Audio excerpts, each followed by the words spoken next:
Hello friends, नमस्कार। आप सभी को नमस्कार, सभी का वेलकम इस क्लास में। You all are welcome to this class. Live class में जितने स्टूडेंट्स ऑलरेडी ज्वाइन कर चुके हैं वो कंफर्म कर देंगे क्विकली आपका ऑडियो वीडियो एक्सेसिबल है। All students who have already join the live class, please confirm quickly your audio video is okay. Please confirm quickly. तो चलें शुरू करते हैं आज के सेशन को। आज का हमारा सेशन है लियन और सेट ऑफ के ऊपर। ये हमारे मॉड्यूल ए के चैप्टर नंबर 7 का एक इम्पॉर्टेंट पार्ट है। लियन सेट ऑफ वो टॉपिक्स हैं जिनको लेकर के लगातार क्वेश्चंस पूछे जाते हैं और ये हमारी बेस बिल्डिंग क्लास का एक इम्पॉर्टेंट पार्ट है जिसमें पहले हम कॉन्सेप्ट और उसके बाद हम रिलेटेड क्वेश्चंस को डिस्कस करते हैं। इससे आपका जो बेस है वो स्ट्रांग होता है। फिर पेपर के अंदर किसी भी प्रकार के क्वेश्चंस पूछे जाएं तो आसानी से आप उन क्वेश्चंस को आंसर कर सकते हो। तो चलिए शुरू करते हैं आज की इस क्लास को। हम शुरू करेंगे बैंकर्स लियन से। लास्ट क्लास के अंदर हमने बैंकर्स लियन को जस्ट स्टार्ट किया था, लेकिन बहुत थोड़ा सा पोर्शन हम उसमें कवर कर पाए थे। अब पूरे का पूरा including what we discussed in the last class उसको भी हम यहाँ पे कंप्लीट करेंगे। तो चलिए शुरू करते हैं बैंकर्स लियन को। बैंकर्स लियन क्या होता है? Banker's lien is right of the banker to retain possession of the goods and securities owned by the debtor until debt due from the later is paid। तो बैंकर का लियन क्या है? इसमें 3-4 important parts आ गए हमारे पास। First, bankers lien banker का राइट है। This is first important part. Second, ये राइट किसको रिलेट करता है? ये राइट रिलेट करता है to retain possession of goods and securities. ये सेकंड पार्ट है। Third part, these securities are owned by the debtor, so debtor we can say borrower. चौथा पार्ट है कब तक? until debt due from the later means the debtor is paid। तो ये 4 इसके important part आगे banker लियन के। पहला, ये राइट बैंकर का है। ये right possession of goods and securities को रिलेट करता है, उनको रिटेन करने के लिए। ये गुड्स एंड सिक्योरिटीज डेटर को ओनरशिप में है और ये बैंकर तब तक होल्ड करता है जब तक बोरोअर लोन को पे नहीं कर देता। Banker's lien is an implied pledge. Banker के लियन को हम इम्प्लाइड प्लेज के तौर के ऊपर भी जानते हैं। सो प्लेज क्या होता है? प्लेज में होती है डिलीवरी। किसकी डिलीवरी होती है? गुड्स की। किस पर्पस के लिए होती है? To secure a loan. और यही फीचर तकरीबन लियन के अंदर भी अवेलेबल है।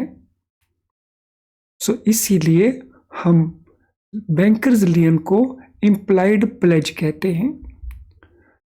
Bankers right of lien is more than a general lien. No, यहां पे प्लेज और लियन दोनों के अंदर एक जो लकीर है, एक थिन लाइन है, वो क्लियर हो जाती है। जो बैंकर्स का लियन है वो क्या है? वो है रिटेन करने का राइट। लेकिन जो बैंकर का राइट है वो मोर देन जनरल लियन है, यानी जनरल लियन से थोड़ा अधिक। जनरल लियन से ये क्यों ज्यादा है? Because it confers upon the banker the power to sell the goods and securities in case of default by the customer. तो बैंकर का जो राइट है वो मोर देन जनरल लियन है, क्योंकि बैंकर को ये राइट अवेलेबल है कि in case of need bank sell कर सकता है गुड्स एंड सिक्योरिटीज को। कब? जब बोरो डिफॉल्ट करेगा। और प्लेज में भी वही बात है। प्लेज में भी अगर बोरो डिफॉल्ट करता है तो बैंक गुड्स एंड सिक्योरिटी को सेल कर सकता है। सो जो नॉर्मल लियन होता है वो केवल रिटेन करने का राइट रहता है, और जो बैंकर्स का लियन है वो मोर देन जनरल लियन है, और इसके कारण बैंकर को अवेलेबल है powers to sell the goods and securities. Implied pledge क्यों है, अब हम इसको और डेप्थ के साथ अंडरस्टैंड करने की कोशिश करते हैं। Since right of lien resembles a pledge, it is usually called implied pledge. तो बैंकर का जो राइट है, लियन का राइट, वो रिजेंबल करता है प्लेज की तरह। सो रिजेंबल तकरीबन प्लेज जैसा, इसीलिए हम उसको इम्प्लाइड प्लेज कहते हैं। A banker acquires the right to sell the goods. So lien के अंदर बैंक को राइट अवेलेबल होता है to sell the goods which came into his possession in ordinary course of business or banking in case of debt not paid। तो ये वही सारी बात है जो हमने यहाँ पे कही है। तो बैंकर के पास सेल द गुड्स का राइट भी अवेलेबल हो जाता है लियन के अंदर। जो गुड्स एंड सिक्योरिटीज उसके पास ordinary course of banking business में आई हैं। Ordinary course of banking business क्या है, जैसे बैंक का काम है लोन देना, तो वो उसका ordinary course of banking business है। तो जब तक लोन पे नहीं होता तब तक वो रिटेन भी कर सकता है और गुड्स को सेल भी कर सकता है। सो डिफॉल्ट होने पे वो सेल कर सकता है, डिफॉल्ट से पहले वो रिटेन कर सकता है। तो इसीलिए हम बैंकर के लियन को इम्प्लाइड प्लेज कहते हैं। तो ये हुआ हमारा बैंकर्स लियन के बेसिक्स। अब हम बात करते हैं नेक्स्ट पार्ट।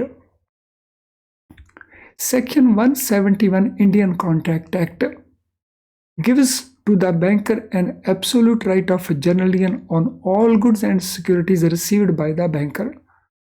अगर हम लियन की टाइप्स को देखें तो हमारे पास लियन की दो टाइप्स हैं। तो यहां पे हम बात कर रहे हैं सेक्शन 171 की। इससे पहले सेक्शन 170 है जो लियन को डिफाइन करता है as right to possess. So section 171 it gives banker an absolute right of general lien on all goods and securities received by the banker. So this mean अगर बैंकर के पास कोई भी गुड्स एंड सिक्योरिटीज अवेलेबल हुई हैं under section 171, तो इन goods and securities को bank किसी भी लोन को, एनी लोन, उसको रिकवर करने के लिए यूज कर सकता है। For example there is loan A, loan B, security 1, security 2। Security 1 को इन दोनों लोन्स को रिकवर करने के लिए यूज किया जा सकता है। ऐसे ही सिक्योरिटी 2 को इन दोनों लोन्स को यूज करने के लिए किया जा सकता है। अगर एक लोन सिक्योर्ड है दूसरा अनसिक्योर्ड है, तो अनसिक्योर्ड लोन को भी अंडर लियन सिक्योरिटी को यूज किया जा सकता है to recover the unsecured loan as well as the secured loan. तो इसको हम कहते हैं बैंक का जनरल लियन।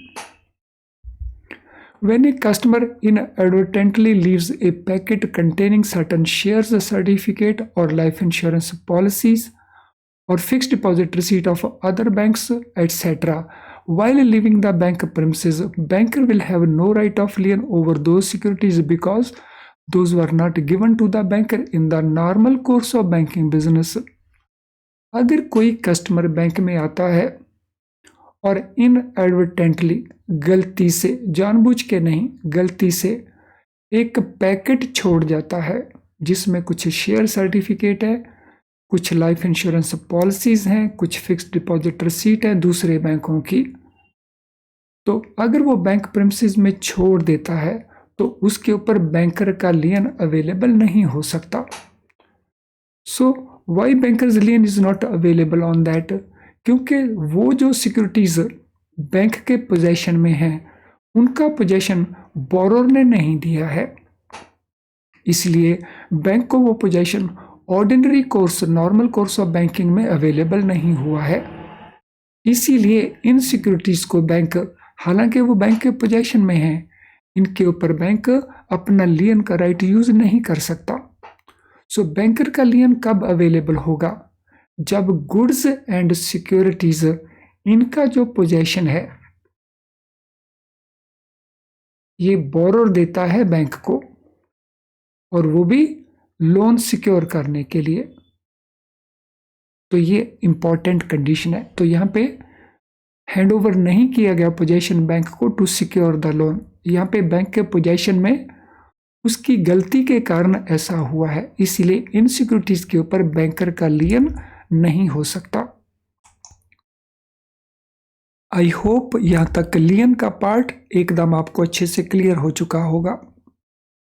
अगर ऐसा है तो फिर इस वीडियो के कमेंट बॉक्स में क्विकली ये कमेंट कर दीजिए दैट लियन का टॉपिक अब आपको एकदम क्लियर है।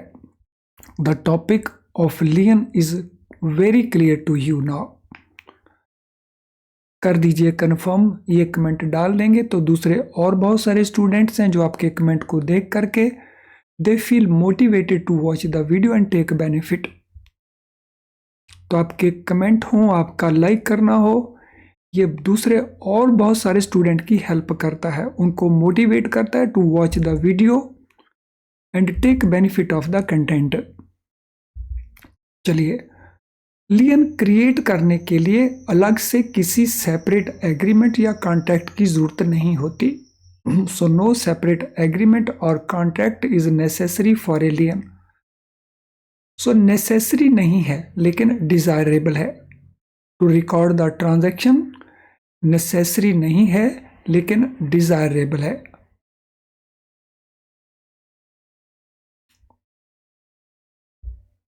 But to be on the safe side, जैसा मैंने पहले कहा, banker takes a letter of lien from the customer mentioning that goods are entrusted means deliver to the bank as security for the loan. और ये loan existing loan या future loan हो सकता है। तो दोनों बातों को ध्यान रखना है। सो सेपरेट एग्रीमेंट या कॉन्ट्रैक्ट ये मैंडेटरी नहीं है, but it is a desirable so that हम ट्रांजैक्शन को कल को इस्टेब्लिश कर सकें that there was a transaction जहां पे बोरोर ने अपनी गुड्स को हैंड ओवर किया था बैंक को, एंट्रस्ट किया था बैंक को as a security for the loan, loan को सिक्योरिटी के तौर के ऊपर। The letter gives an authority to the banker, letter means the borrower, borrower gives an authority to the bank to exercise his right of lien over them and can sell the goods in case of default on the part of customer। ये जो letter obtain किया जाएगा, letter of लियन, इस letter of लियन के अंदर borrower specifically bank को authority देगा। किस प्रकार की अथॉरिटी देगा? कि बैंक लियन का राइट यूज कर सकता है। सेकेंडली क्या अथॉरिटी देगा? कि बैंक गुड्स को सेल कर सकता है। किन सिचुएशन में? अगर डिफॉल्ट करता है कस्टमर, डिफॉल्ट करता है बोरोअर, तो उस केस में बैंक इन सिक्योरिटीज को सेल कर सकेगा। अब हम बात करते हैं टाइप्स ऑफ लियन की। सो लियन के टाइप्स, सो दो तरह के लियन रहते हैं, एक होता है स्पेसिफिक लियन, एक होता है जनरल लियन। तो दो तरह के, one is general lion, another is specific lion और particular lion। हम उसको particular कहें या उसको specific कहें, it amounts to same thing। Banks can exercise both type of lion depending upon circumstances of each case। So bank का जो लियन है वो बैंक दोनों तरह के लियंस को एक्सरसाइज कर सकता है, जनरल लियन को भी और पर्टिकुलर लियन को भी। और वो किसके ऊपर डिपेंड करेगा? It would depend upon circumstances of each case. उस लियन को क्रिएट कैसे किया गया उसके ऊपर बेस करके बैंकर जनरल लियन को भी और पर्टिकुलर लियन दोनों को एक्सरसाइज कर सकता है। सो जनरल लियन क्या है? जैसा हमने ऑलरेडी नोट किया है, जनरल लियन इसके प्रोविजन है सेक्शन 171 इंडियन कॉन्ट्रैक्ट एक्ट के अंदर।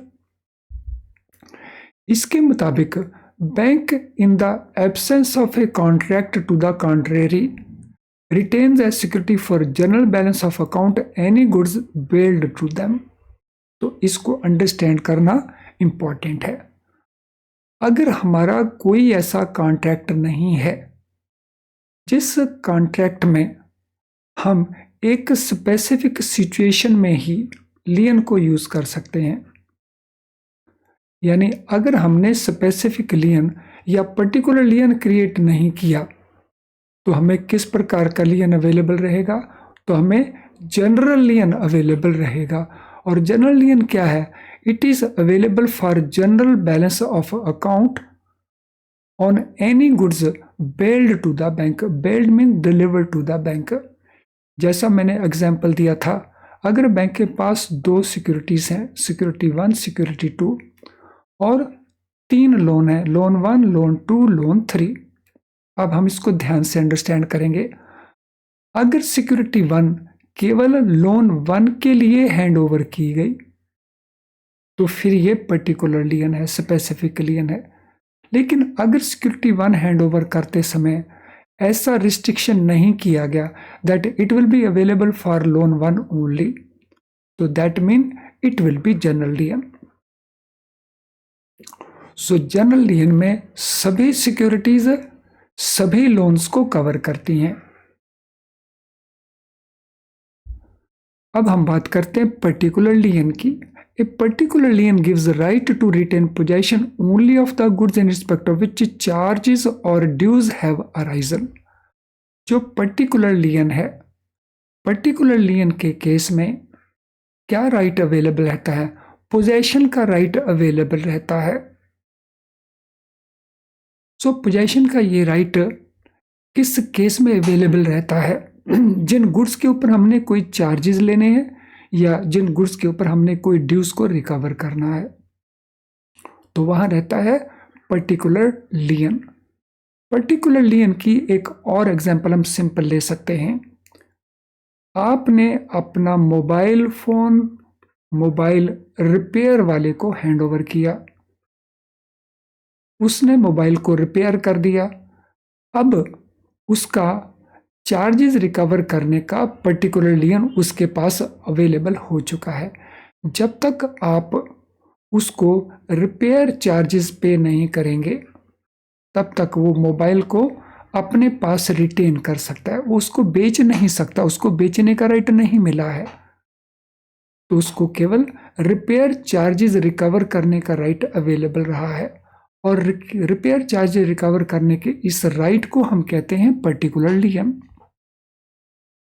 सो I am sure general lien क्या है, पर्टिकुलर लियन क्या है, अब एकदम आपको बहुत अच्छे से क्लियर हो चुका होगा।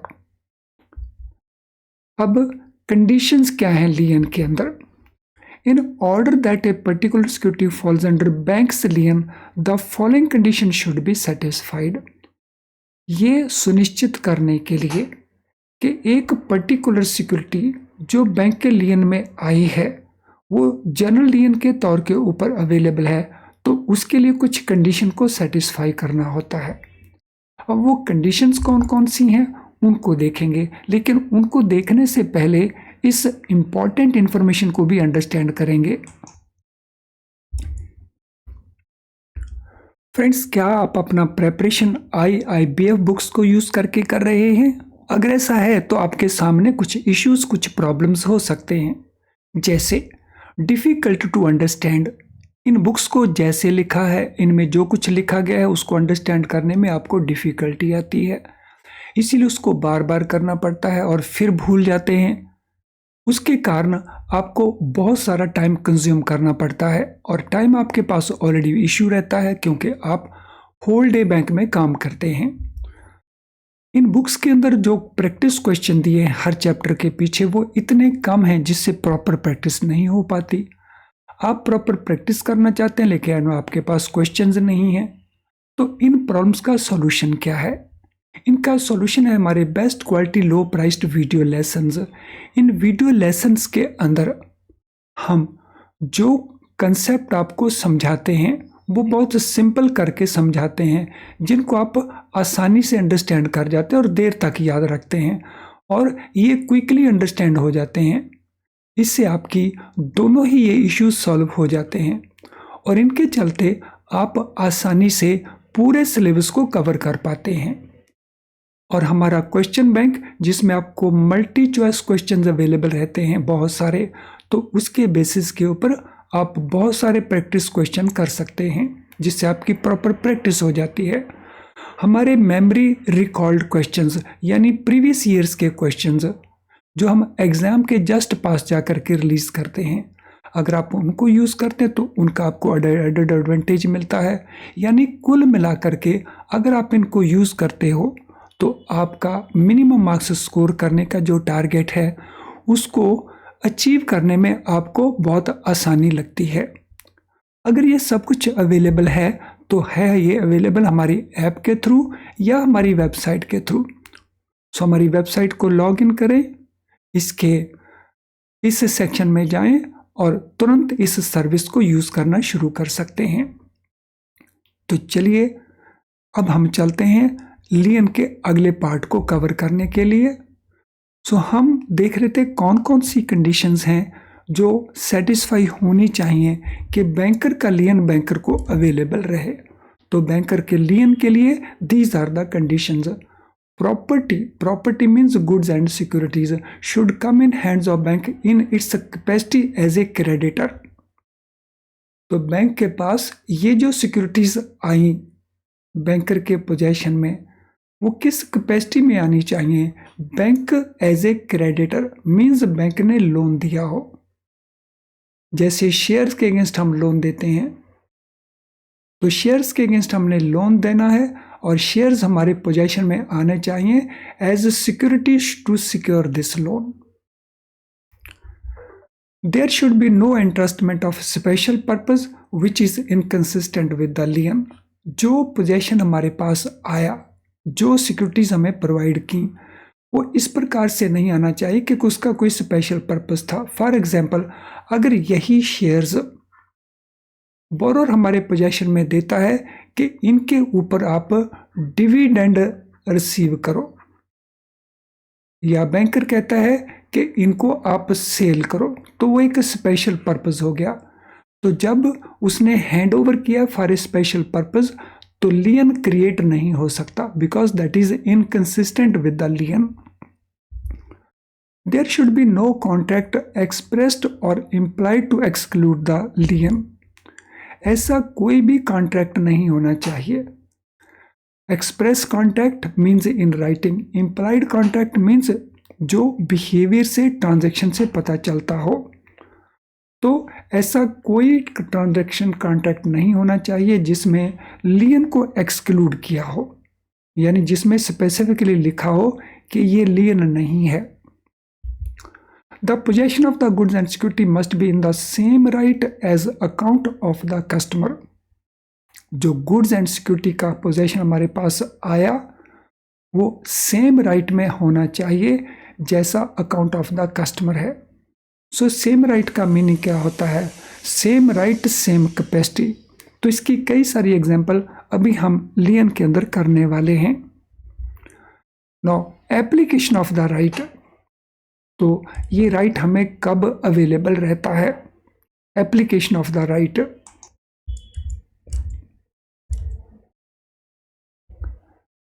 so right is available for selling. A banker's lien gives the right to sell the debtor's properties. So जो राइट हमारे पास अवेलेबल है, केवल रिटेन करने का राइट अवेलेबल नहीं, बैंकर का जो जनरल लियन है उसके अंतर्गत हमें उन गुड्स एंड सिक्योरिटीज को सेल करने का राइट भी अवेलेबल रहता है। So, to a specific person, the right under section 171 is given not only to the banker. जो हमारा जनरल लियन है ये केवल बैंकर को अवेलेबल नहीं है, there are certain other people also जिनको ये अवेलेबल है।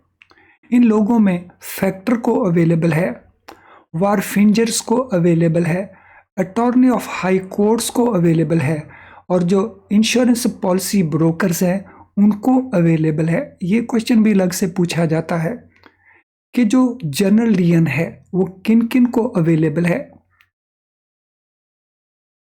सो जनरल लियन हर एक को अवेलेबल नहीं है। किन को अवेलेबल है? बैंकर को अवेलेबल है, नंबर 1। फैक्टर जो फैक्टरिंग का काम करते हैं उनको अवेलेबल है।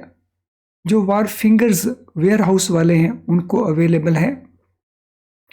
हाई कोर्ट के जो अटॉर्नी हैं उनको अवेलेबल है।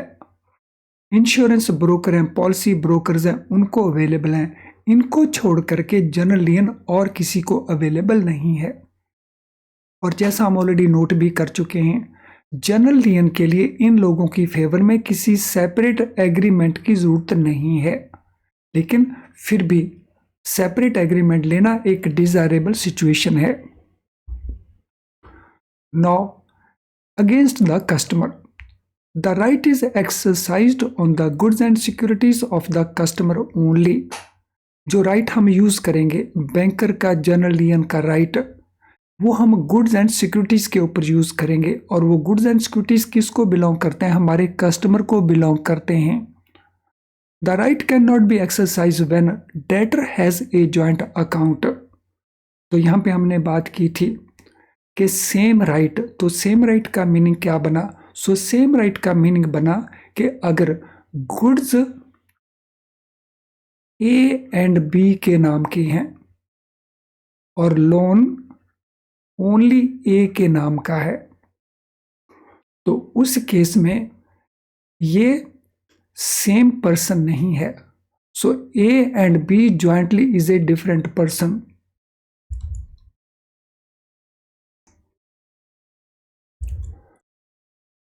और ए अकेला इज ए सेपरेट पर्सन, इसीलिए the lien cannot be exercised. On the other hand, अगर गुड्स ए को बिलोंग करती हैं और लोन ए एंड बी के नाम से है, तो जॉइंट एंड फुल लायबिलिटी होने के कारण यहां इस केस में इन गुड्स को सेल करके इस लोन की रिकवरी हो सकती है। तो ये वन वे ट्रैफिक है। तो अगर सिक्योरिटी जॉइंटली ओन्ड हो तो इंडिविजुअल लोन के लिए लियन यूज नहीं हो सकता। अगर लोन जॉइंट हो लेकिन सिक्योरिटी इंडिविजुअल हो तो लियन का राइट यूज हो सकता है। नेक्स्ट सिचुएशन कौन सी बनती है उसको भी देख लेते हैं। नॉन एप्लीकेशन ऑफ राइट, तो कौन से वो सर्कमस्टांसेस हैं जिनमें राइट अवेलेबल नहीं रहता? सो safe custody of articles, when a customer deposits securities, ornaments, other valuables for their safe custody. अगर कस्टमर गुड्स को, सिक्योरिटीज को, जैसे वैल्यूएबल सिक्योरिटीज हैं, उनको सेफ कस्टडी के लिए बैंकर को हैंड ओवर करता है कि भाई आप संभाल के रखें, तो इन दैट केस जो बैंकर है, लेटर है, वो ट्रस्टी बन जाता है, बेली बन जाता है। In that case bank can not use right of लियन over those unless covered by A special agreement. तो इनके ऊपर बैंकर उस राइट को यूज नहीं कर सकता। हाँ, अगर कोई स्पेसिफिक एग्रीमेंट किया गया है कि बैंक उन केसेस में, उन सर्कमस्टांसेस में लियन के राइट को यूज कर सकता है, देन मैटर इज डिफरेंट। लेकिन ब्रॉडली हम अगर लेते हैं तो सेफ कस्टडी ऑफ आर्टिकल्स, तो इनके ऊपर लियन बैंकर को अवेलेबल नहीं है। और कौन कौन से सर्कमस्टांसेस हैं जिनमें ये अवेलेबल नहीं है उसको भी देखते हैं। फ्रेंड, आज के सेशन से रिलेटेड अगर आपका कोई भी क्वेश्चन हो तो इस वीडियो के कमेंट बॉक्स में आप अपने क्वेश्चन को टाइप कर सकते हैं। आपकी कोई जनरल क्वेरी है तो इस ईमेल आईडी के ऊपर आप हमें मेल कर सकते हैं। हम सूटेबली दोनों केसेस में आंसर करके आपकी हेल्प करेंगे। आज का सेशन अगर आपको यूजफुल नहीं लगा तो इस वीडियो का मैं जो डिसलाइक बटन है उसको ज़रूर पुश करके जाना। लेकिन अगर वो यूजफुल लगा है तो फिर लाइक करने में संकोच ना करें, उसको इमीडिएटली लाइक कर दें। हाफ एन आवर अगर हमने स्पेंड किया है टू लर्न द थिंग्स, तो कुछ सेकंड्स आपको लगेंगे लाइक करने में, लेकिन लाइक किए गए वीडियोस को यूट्यूब अपने लेवल के ऊपर और बहुत सारे स्टूडेंट को अपने लेवल के ऊपर दिखाने की कोशिश करता है, जिससे दूसरे स्टूडेंट को बेनिफिट मिल जाता है उस वीडियो का। आप इसके लिंक को शेयर भी कर सकते हैं अपने फ्रेंड्स कोलीग्स के साथ। इसके अलावा अगर आपने चैनल अभी तक सब्सक्राइब नहीं किया तो चैनल को ज़रूर सब्सक्राइब कर लें, और वो भी बेल आइकन के साथ, नहीं तो हमारे नोटिफिकेशन आपको नहीं मिलेंगे और बहुत सारी क्लासेस को आप मिस कर रहे होंगे। तो अगर आप चाहते हैं कि आप क्लासेस को मिस ना करें तो फिर बेल आइकन को साथ में ज़रूर पुश कर लेना। Friends, non application of right of लियन, इसमें कई सारे और इंस्टांसेस हैं, तो इनको हम कंटिन्यू करेंगे इन द नेक्स्ट सेशन। तो आज के इस सेशन को हम यहीं पे वाइंड अप करेंगे, तो नेक्स्ट सेशन में हम इस पार्ट को कंटिन्यू करेंगे। Thank you friends and all the best.